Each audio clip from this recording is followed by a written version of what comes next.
Polres Pidi mengamankan seorang pelaku tindak pidana pencurian dengan cara kekerasan di kawasan Tangse. Pelaku selain membacok korban, juga merampas sepeda motor milik korban. Namun pelaku berhasil ditangkap dan diamuk massa.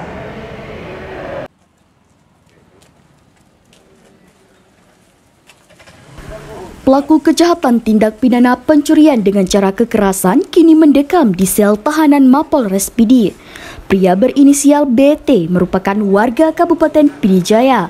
Pelaku sebelumnya ditangkap oleh warga lantaran membacok warga Mane di kawasan Tangse. Sebelumnya pelaku mendatangi rumah korban dan meminta korban untuk mengantarkannya ke salah satu tempat. Setiba di lokasi kejadian, pelaku turun dari motor dan membacok korban di bagian kepala dan bagian wajah hingga luka berat.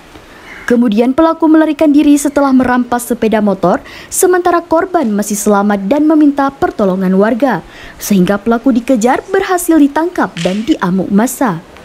Kapolres Pidi AKBP Patli mengatakan pelaku berinisial BT memiliki hubungan pertemanan dengan korban. Namun karena pelaku terlilit hutang sehingga merencanakan tindakan kejahatan dan merampas sepeda motor korban. Menurut Kapolres Pidi, barang bukti pisau yang digunakan pelaku diambil di salah satu tempat rumah korban saat menunggu korban keluar di dalam rumah. Kemudian tanpa curiga, pihak korban mengantar dan setelah sampai di TKP, pelaku meminta korban untuk berhenti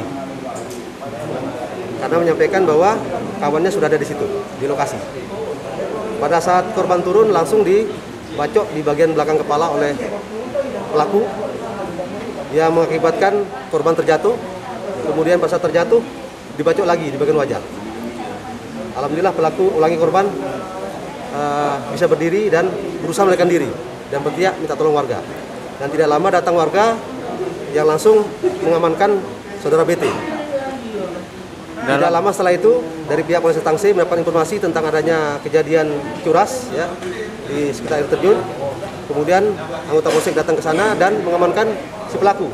Selanjutnya dibawa ke Rumah Sakit Teku Ciditiro untuk dilaksanakan pengobatan.